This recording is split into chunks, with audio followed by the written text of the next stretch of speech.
Now, I've been trying to avoid doing these type of Overwatch guide videos, but I want to put this one out. This is one mistake for every character and every class in Overwatch. And I wanted to do this just because of the sheer amount of some of these mistakes that I see in games that I wanted to talk about. Some of these are fairly simple. These are all from a relatively low tier perspective as well. This is just some things to help you as you grind your way up. So, the two categories I'm going to talk about first are going to be the tanks and the supports. And with tank, the most important thing I want to talk about with tank is not paying attention to who your other tank is. Like, for example, you would not believe the amount of games that I go in and I see D.Va as the first pick. Like, I'll play support, right? First pick is automatically like D.Va, and the second pick that I see right behind it is Roadhog. That lineup doesn't have a lot of synergy right now in like 2-2-2. You go to arcade and you're going to do some shit in arcade where you can throw in, like, you know, a third healer or a third tank. You know, great. That lineup works great. Right now, not good. Another common thing I'll say, because you have to look, like Zarya as a first pick, and then any other tank works fine, because she's an off tank like that. You know, other thing, if you take, like, say, Reinhardt, you can take Reinhardt and anybody else, and you're pretty well covered on that. I don't think he really has a bad matchup. I'd say probably the worst matchup you could put with Ryan would be Winston. But it's one of those things where I don't see a lot of people paying attention. Or another personal gripe of mine is when we are on Defend on Rialto, and I see Wrecking Ball D.Va on Defend on Rialto. And I'm just sitting there face palming and pulling as a healer going, well, that's game right there. So, paying attention to who you have for a tank is a pretty common mistake. So getting into the one mistake I think everybody makes realistically on each hero, starting with the tanks for D.Va, D.Va's is quite simple. Now, you know D.Va has very good damage up close. The mistake I think a lot of people make is they're afraid to poke with her. Because, oh, look at how little damage she's doing. Look at how long it's time to kill is on a long-range target.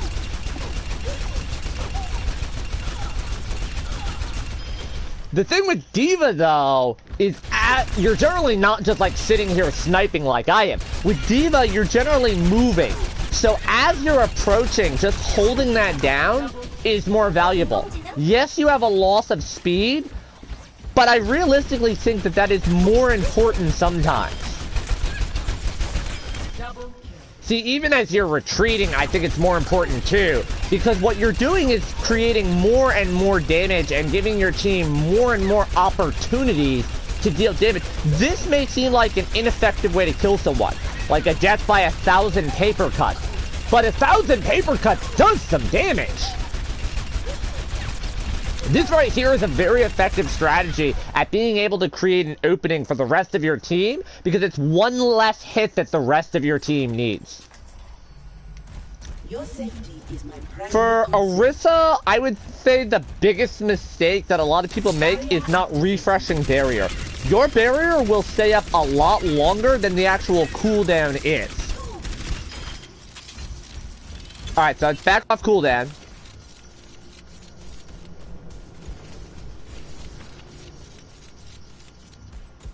Alright, that's 10 seconds that have elapsed. Right there. That alone should be enough proof that you need to reposition this. Every time your barrier comes off a cooldown, you should be looking at repositioning your barrier. Every time. Doesn't matter if it's off cooldown. Oh, that's 440 health. It's still good. No, doesn't matter. Reposition. Reposition the barrier. Keep repositioning your barrier when it comes off a cooldown. And you could make the argument that it's better to hold on to your barrier and then reposition it when you need it, like right here, to save your team later on. But to me, it's more important to keep repositioning it as you go so that you're not as vulnerable if you get blindsided. So that's a common tip for me. Ryan, oh god. Rein's is very simple. Charge with a plan. I see a lot of Reinhardts decide, fuck it, suicide. And just charge like this with reckless abandon and have no real purpose when they do it. When you charge, you need to have a plan and a follow-up. Like, for example, if my shield is low and I'm charging in, I better have my Fire Strike off cooldown to immediately confirm more damage besides just me swinging big hammer. There is no reason why you should initiate a charge without another cooldown to fall back on. Even if you're just simply charging in and then popping shield right away to create space for your team. Kind of acting like a mobile bullet sponge. You always want to make sure that no matter what you're doing, you have a plan in place when you go in. Something as simple as that. Just diving in for positioning, swing, and Fire Strike. To create one elim is enough sometimes to create space for your team. So, always charge with a plan. I see too many random Reinhardts just charging. Roadhog is another one. This one's going to be exactly like D.Va. This is a common complaint that I see. Now, it doesn't say it in his zero details. He does have an alternate fire. Okay? This versus that. And the reason is, he's designed to be a close range character. That. Or that. Obviously that is better. This, right over here, is better than this. So why would you ever choose the longer range functionality? Same thing with D.Va. So, Target neutralized. we're going to take a look at this. We're going to stand over here and I'm going to explain. So what's this?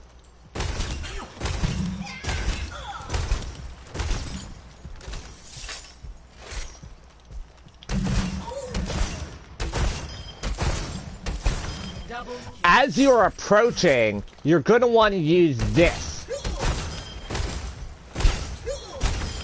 It's easier to confirm damage at range with your L2 than it is to simply try and just bum rush with your shotgun because it deals more damage. Even if what your plan is ultimately to get into hook range for the combo, you should still be using this to soften them up on the way. Like, here's a great example, so watch this. I don't need the melee by hitting that long-range shot right there. I'll reload here. Oh, I hit a headshot, that's not... Okay.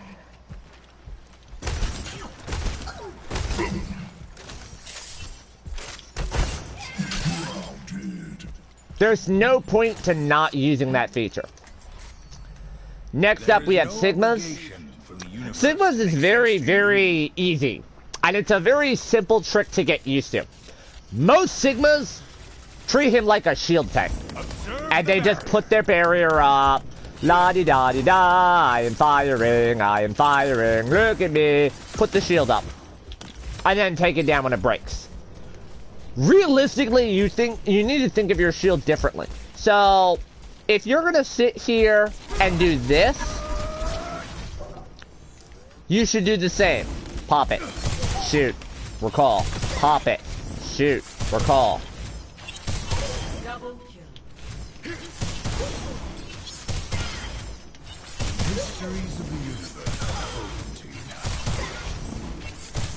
Getting into a pattern like that keeps your shield up higher than just like putting it up and leaving it up to die. Using it as a temporary shield gives you a lot more versatility with it. Imagination is the essence of discovery. For Winston, for me, the key is when you use your leap to make sure you get at least 1 second of airtime with it before you land. That'll give you a bit more value than just like leaping like that. Like leaping like that to cover ground is not that effective compared to actually like trying to plan a leap like this, which may take longer but ultimately covers more ground than you're expecting. Winston is one of those characters that the more airtime you can get the more it throws the opposing team off, rather than just trying to go for the short leap because it's faster. The more ground you cover with leap, the better off it is before before it goes on cooldown. Hammond's is quite simple. Anytime you swing, you should be coming out of your swing with pile driver. Coming out like this is only realistically good for covering distance. If you're trying to attack someone, this is much better. Even if it falls just short, even if your goal is to try and create space, doing that is better for covering ground. But doing this is better for forcing them away. You don't necessarily have to hit it. You just need to force them away from that point. Last thing with Zarya, it's going to be hard to show off here, is remembering to push with another tank in front of you. Most people I see with Zarya, they try and bum rush and get right up in the opposition's face. That's not a good idea. Zarya actually plays like a backline character at the start of any fight. Your first goal with Zarya should be to bubble somebody else and apply pressure with your grenade launcher first. Then charge in with your personal shield to absorb the damage. Then you look to bubble someone again while playing around here.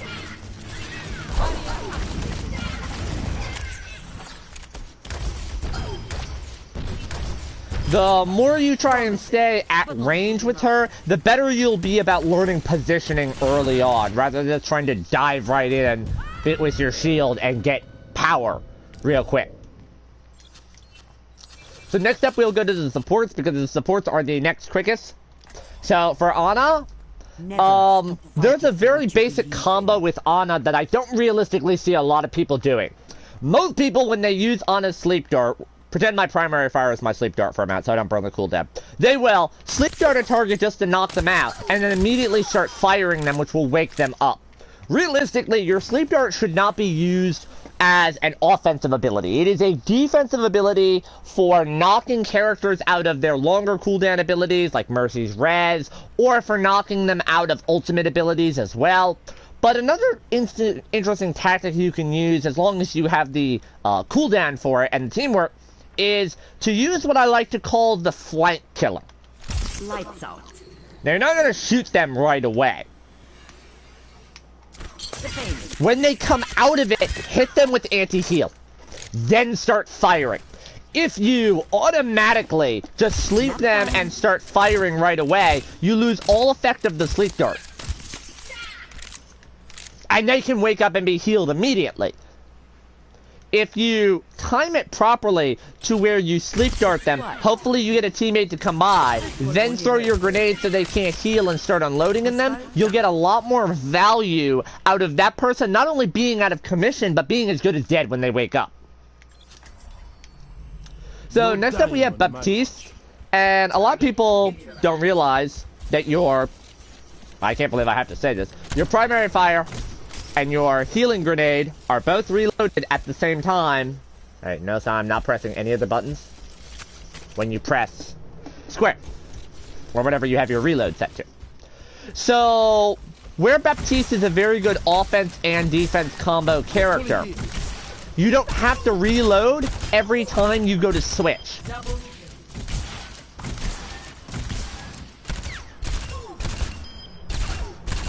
Double kill.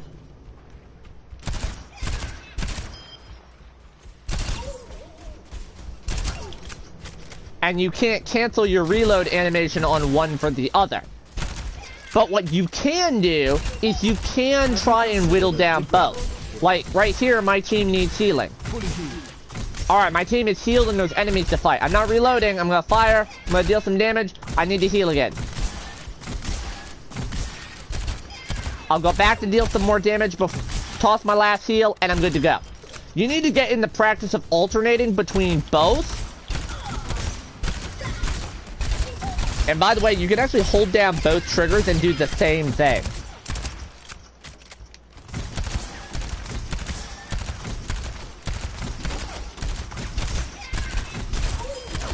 No wasted effort.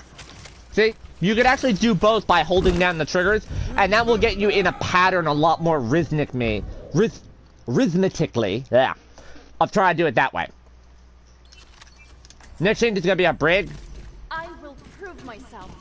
Quite simply put, because you have no range capabilities, don't forget that you can finish targets as they retreat with their L1. Just make sure that it's going to kill them, otherwise you're knocking them further away. I think I see a lot of people make the mistake of burning the much more valuable shield dash cooldown to try and catch up to them and melee them, as opposed to just burning whip shot. Remember, whip shot has a lower cooldown and is less impactful than your shield dash is. You're looking at a 7-second cooldown or a 4-second cooldown.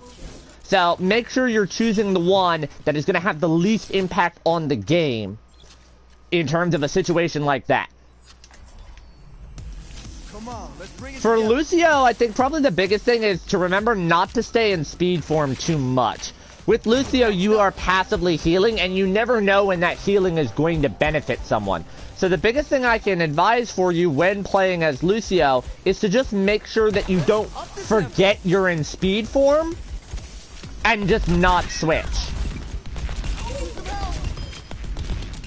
Double kill. Remember to switch to your heal form so that you can actually, like, impact the game a little bit more. It may seem like a very basic and simple thing to have to do, to just remember to play as that when you play Lucio, but I don't think a lot of people really realize that he can do that. What I mean by that is that a lot of people don't remember what form they're in sometimes because they're so busy on either, say, wall riding or firing. They're not really switching too much. And the more you switch, the more time you waste as well. So just remember that you're in one form or another. I'll be watching over. For Mercy as well, another thing too is rather than... This is definitely something I don't necessarily advise. Rather than trying to look to retreat to a nearby teammate to run away to with your L1 ability, like that, sometimes it's just better to say, fuck it, suicide, and pull out the pistol and make a name for yourself. A well-orchestrated damage Mercy offense can sometimes be more successful than just simply retreating. Especially if it's a certain type of flanker. Like if you're going up against like a Genji or a Sombra, sometimes just saying fuck it and pulling out the pistol rather than trying to run like a damsel in distress is going to be more impactful. If you manage to get the elimination, it's going to give your team more benefit than you retreating and possibly making it a stronger team fight. Moira's is incredibly simple. Every time your orb is off cooldown, which is a 10-second cooldown, use it. Every time. There's no reason not to. Doesn't matter if it's a heal or a damage. If it's off cooldown, use it. My will made real. Last one is for Zenyatta. This is a common mistake I think people make. I gotta come over here again. A lot of people love his charge shot. It's not worth it. Except against tanks and shields. Here's why. Alright. We're gonna start counting. Ready? 3, 2, 1. 1, 2, 3, 4, 5, 6. 6 seconds. 1, 2, 3. Oh, wait. Hold on. Restart that. Restart. Hold on. All right. 1, 2, 3, 4, 5. You improve your DPS by a full second by simply, on squishier targets, rapid firing. Sure, the charge shot is a one-hit KO. Realistically, though, the length of time that your DPS is out of commission versus quick firing is a lot more severe to your overall team.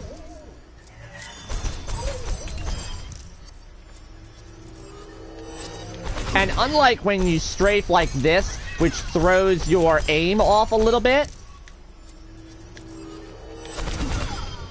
it's harder to hit these shots when you're strafing versus getting in practice with this. So for Zenyatta, that's a very simple one. The damage category I say for last because that's longer. Starting at the top with Ashe, the key to note with her, in my opinion, is remembering to reload at the right times. Like, if you're getting jumped, if you're sniping, You need to learn the rules. and all of a sudden you get jumped. Don't forget, you can back out of your reload animation by pulling the trigger, which means you should be reloading as much as humanly possible to make sure that you cancel out of your reload animation into a fire.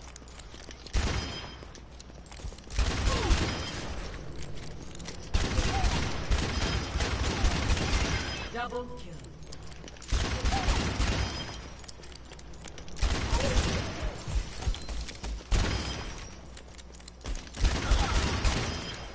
Courtesy of the Big Bang.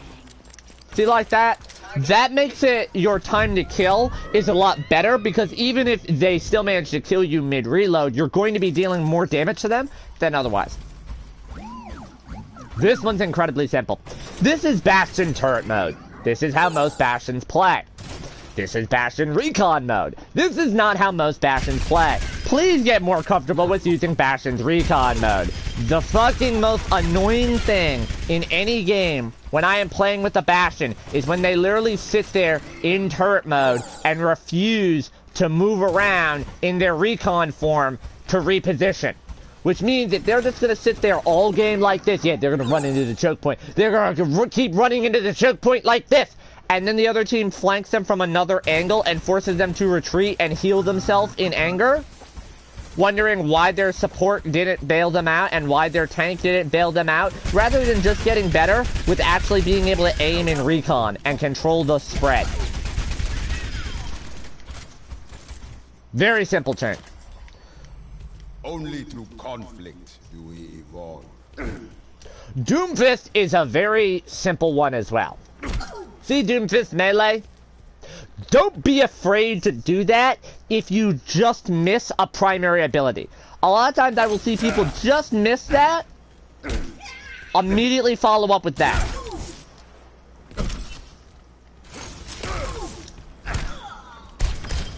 People generally tend to go for their range shot rather than their melee after a missed follow-up. That is a much better 1-2 combo than, say... See, using a melee instead of that extra bullet is better. Other than that, that's simple enough. Echo. Personality synchronization 100%. Death Laser is pretty much worthless now. Watch. Focus with me. That doesn't even kill someone at full health. So, how do I effectively get the most bang for my buck while playing Death Laser? Well, allow me to explain.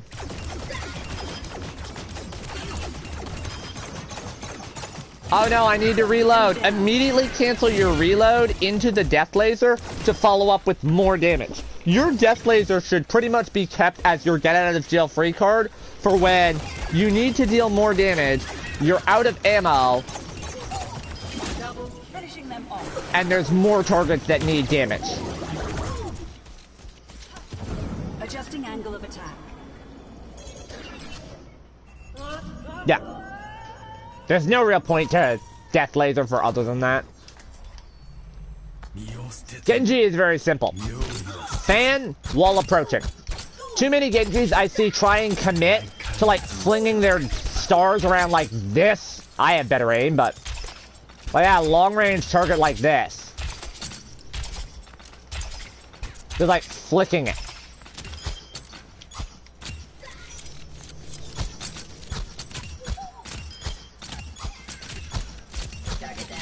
You will hit and confer much more damage by simply circle strafing with your fan at long range than simply trying to get all flashy and create your own custom fan pattern like that.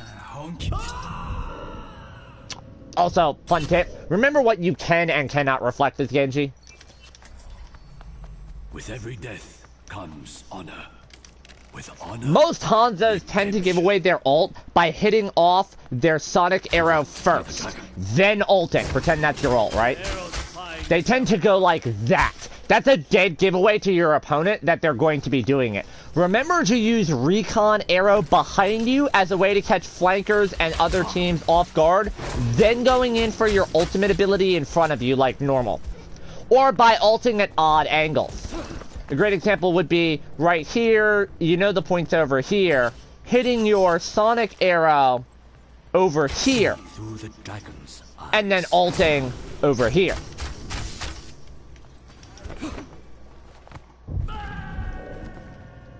Most people will put the connection together between A and B. Junkrat. Oh god. For Junkrat, when you're playing against other tanks, do not be afraid whatsoever to simply just start lobbing grenades like there's no tomorrow at the ground. Because if it bounces up and hits a tank directly, they're immediately going to take the damage. The other important thing to note as well is to make sure that you don't throw out both of your concussion mines. If you throw out both of your concussion mines and try and blow them, you're not going to get anything. You're simply just going to lose the first one. You can only have one out at a time, so don't forget that. Justice ain't gonna dispense itself. McCree's is another simple one as well, and this is a very common thing a lot of people don't realize with McCree. I still have to remind people of this. Rolling refills your ammo, which means whenever your roll is off cooldown, you shouldn't necessarily look at roll as a movement ability, but as a quick get out of jail free card to avoid your reload animation instead. Double kill. By doing it this way, you're going to be able to get a lot more elims without having to reload. Also, activating your primary fire reloads you automatically as well. Our world is worth May just got some changes as well. So, for example, you no longer lose ammo when you go into Ice Block. You now get ammo regen. Here's the thing I want to mention. A charged shot like that does not deal any more damage than just quick firing. Just quick firing May's alternate fire at long range does the same amount of damage as actually trying to hold that charge. Like, hammering the button as quickly as possible is going to deal just as much damage as charging like this, where you like hold it down after each shot. So, for whatever reason, I see a lot of Mays that like try and hold it for way too long. I will protect For Pharah, the innocent. easiest tip I can give you is if you're trying to get the most distance out of your ability, try shooting a rocket at the ground, then thrusting at the peak, and then using your jetpack. It's going to cost you 40 health when you do it, but you're going to cover a lot more ground than just thrusting. So you saw how high we went? Or you saw how high that went?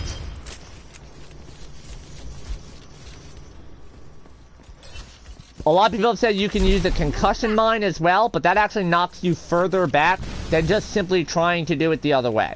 Also, don't hold your fuel all the way. Try and feather it. See?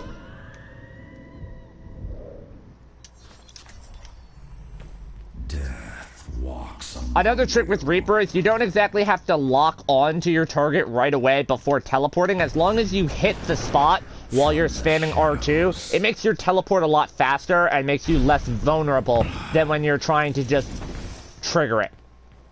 So, like, if you're trying to move rapidly on the run, you can pop it and just start spamming R2. And as soon as you hit a spot that it'll let you do it at, you'll immediately teleport there. We're all soldiers now. Soldier's trick for me is that because of a lockout time when trying to reload after a sprint, there are things you can do to mitigate that. So when you sprint, you can't immediately press rockets. There's about a half-second delay. Same with firing. You can, however, reload at any time. And that will knock you out of your sprint. So if you're ever afraid that the momentum that occurs when you stop sprinting, that little momentum forward, when you stop sprinting, if that's gonna like get you killed, where say like you run into the edge of a D.Va ult or something like that, just remember that you can cancel out of it with your reload. It's a little trick. You're not going to use it that often, but it's the best thing I could come up with on Soldier. Everything can be For Sombra, I'm still and going to say the same everyone. fucking thing. Just remember to place your goddamn transponder before you freaking go invisible. The most common mistake that I see people make is they go invisible, then they throw a transponder, and then they fucking teleport out. It is so easy to just drop your teleporter first, before going invisible. The true enemy Next up for of humanity is Symmetra, disorder. the key for me on Symmetra is not to place all of your turrets in the same spot. A lot of mistake I see a lot of Symmetras make is they literally just spam the targets at the same little walkway or entrance to kill everything. Like that. That is a dead giveaway to the enemy team of where the Symmetra is trying to hold.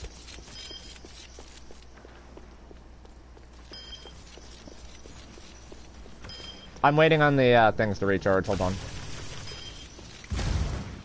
Double, triple kill. Just as expected. This is a much better plan. Turret deployed. Throw one on mid.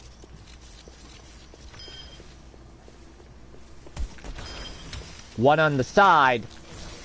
And one on the other side. This setup right here will get less damage, but it's harder for your team to counter. It's all guarding the same walkway, but it's going to be harder for the enemy team because they're going to have to rapidly change the positioning rather than all three just being right here and then being able to spray and pray and remove them very quickly. Next up we have Torbjorn.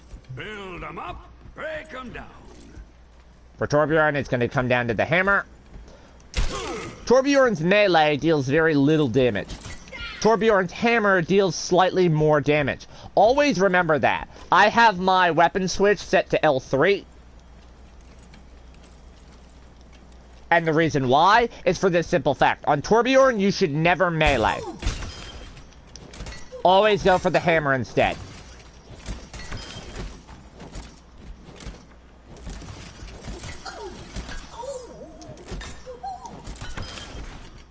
See? Maximum power. Simple. Second to last, we have Tracer. Easy tip as well. So you blink forward with L1, but you can also blink with L2. Basically, anything on your left hand is a blink.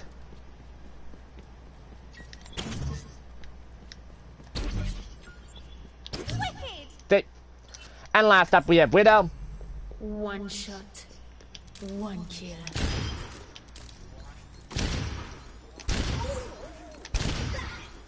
You see how bad that is? Don't quick fire your scope. You're much better off using the hip fire. As inaccurate as it is, even at a range, you're much better off doing that rather than that. Did that hurt? Anyways, that has been one tip and trick for every hero. The last two I saved for last. First off is damage. If you're going to play the damage queue, have a character in mind when you go into it. For the simple fact that how long the damage time is, you shouldn't just go into a damage queue and say, I want top play. So, Junkrat, then switch to Reaper, then switch to McCree, then switch to Genji, then switch to Hanzo. You should go in with the purpose of what damage you want to play when you go in, especially given it's the longest queue time. So, for example, if you go in and say, you know what, I want to play Doomfist. I want to work on my Doomfist a little bit more. Go with that, start with that, and make adjustments accordingly, depending on what you want to do. Don't just go in and say, I want top play or I want to play damage. And last one for support is to know what type of healer you have. Moira, Baptiste, and Ana tend to be your main healers because they have two ways to heal. Brig, Lucio, and Zenyatta tend to be your damage healers. Lucio can be a main healer as well, but he tends to come across as more of a damage healer because of the damage he deals. And Mercy is kind of just there in the middle. She's a pure healer, but where she can only realistically heal one target at a time, she's one of those healers that works with pretty much everybody. She can work as an off healer if you have a main healer, like Mercy Ana is a good combo. Ana can heal 2 people at a time, Mercy can heal a third, which means you only have one person that isn't being actively healed at any time. And for something like Mercy Zenyatta, where Zenyatta's only keeping a heal on one person at a time, Mercy can be more the main healer, so Zenyatta can work on damage. For a situation like this type of comp, try to avoid running 2 of the same type of healer. For example, if you're running Ana Baptiste, Baptiste is going to be your main damage out of that duo versus the Ana. The main issue with that is, while you're going to have a lot of healing and the other team's going to have a harder time compensating for that, the fact that you have so much healing may force the enemy team to run an undesirable comp. Ana Baptiste, for example, runs very well with Bunker, which is double shield, where you're like trying to hold an objective. So the enemy team may decide to say fuck this and pull out a Bastion or a Symmetra out of nowhere, which means your healing is not realistically going to matter unless you can get that Bastion out. Same thing if you're playing a game when you're looking at like Roadhog D.Va, which are the 2 hardest tanks in the game to heal, and you're running Brig Lucio, you're not going to be doing that much healing. They have high healing thresholds, but the fact that they're more damage focused than they are healing focused is going to lend you more to a better composition than that. Anyways, thank you for watching. I hope you all enjoyed.